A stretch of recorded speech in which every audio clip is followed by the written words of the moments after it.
পেট দে পড়ে যে বডি লইয়া রান্দাবাড়ি খেলছে হে আইছে এখন বোট ছুরি লইয়া ঢাক ঢোল পিটাইতে। ঢং দেখলে আর বাঁচি না। কুটকুট করে তারপর হাত কাটবে, এরপর বলবে আমি আর কাম করতে পারবো না।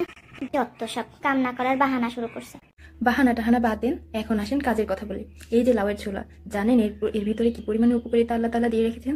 এর মধ্যে আছে ভিটামিন এ, যা কিনা আমাদের চোখ ভালো রাখতে সাহায্য করে, ত্বকও ভালো রাখে। এই শীতে কিন্তু আমাদের ত্বক ভালো রাখাটা খুব গুরুত্বপূর্ণ, তাই না?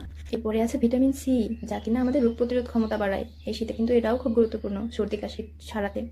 এরপরে ভিটামিন বি এ তো পুরো ফ্যাক্টরি ধরে আছে। Vitamin B1, B2, B3, B6 সবগুলো। এই B6 এগুলো কিন্তু শরীরের উৎপাদন, নার্ভ, ব্রেন ফাংশন ভালো রাখতে সাহায্য করে। আরও যে পুষ্টিগুলো থাকে যেমন ফাইবার, হজম শক্তি ভালো রাখে, হজম ভালো করে, ক্যালসিয়াম, পটাশিয়াম, ম্যাগনেসিয়াম, অ্যান্টিঅক্সিডেন্ট। আর এই অ্যান্টিঅক্সিডেন্ট শরীর পরিষ্কার রাখতে সাহায্য করে। সো সংক্ষেপে বলতে গেলে লাউয়ের ছোলা 4টা কাজ করে: হজম ভালো করে, রক্তচাপ নিয়ন্ত্রণে সহায়তা করে, ত্বক ও চোখের জন্য ভালো, শরীর ঠান্ডা রাখে। আপনারা এটা ভাববেন না যে এই শীতে আমাদের শরীর আরো বেশি ঠান্ডা করে ফেলবে, এরকমটা কিন্তু না। হইছে, অনেক জ্ঞানের কথা শুনছেন, এখন চলেন মূল রেসিপিতে চলে যাই। এই যে পেঁয়াজগুলো দেখছিলেন না, সেদিন দেখাইছিলাম না পেঁয়াজ কেমনে সংরক্ষণ করে রাখবেন। সেখান থেকে 2টা পেঁয়াজ বাইসে ছিল, ওই জায়গা থেকে পেঁয়াজ 2টারে নিয়ে কুচকুচ করে কাইটা দিয়ে দিলাম।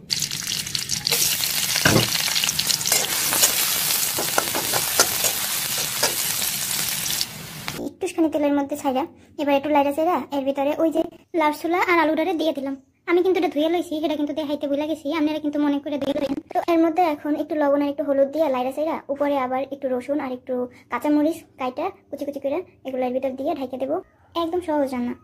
এটা কিন্তু আমাকে বাগেরহাটে খুবই জনপ্রিয়, সবাই অনেক মজা করে খায়। আপনারা যারা খান না এরা একটু টেস্ট করে দেখে এরপরে আমার একটু জানাইন। আবার ওয়াক্থু করেন না, তাইলে কিন্তু মিস করবেন, অনেক বড় লস হয়ে যাবে কইয়া দিলাম।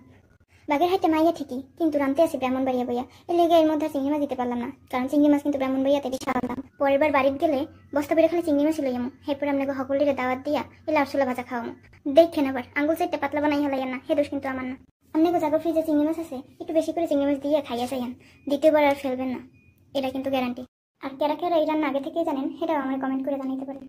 অনেক তো ফাঁকা চাল বললাম, এখন চলেন কামের কথা যাই। রান্না কিন্তু এখনো শেষ হয় নাই, এখনই দৌড় দিয়ে না, আর একটু রান্না বাকি আছে। লাউ ছোলা কিন্তু একটু শক্ত হয় জানেন তো, এটারে সিদ্ধ করার লাগে কিন্তু একটু পানি দেওয়া লাগে। পানি দিয়ে 10-15 মিনিট সিদ্ধ করলেই ব্যাস রান্না শেষ। আর আপনারা যারা চিংড়ি মাছ দিবেন তারা এই পর্যায়ে একটু তেলের উপর ভাজতে এর ভিতর দিয়ে দিতে পারেন, বসানোর সময় একবারে দিয়ে লইতে পারেন। আজকে এই পর্যন্তই, আল্লাহ হাফেজ।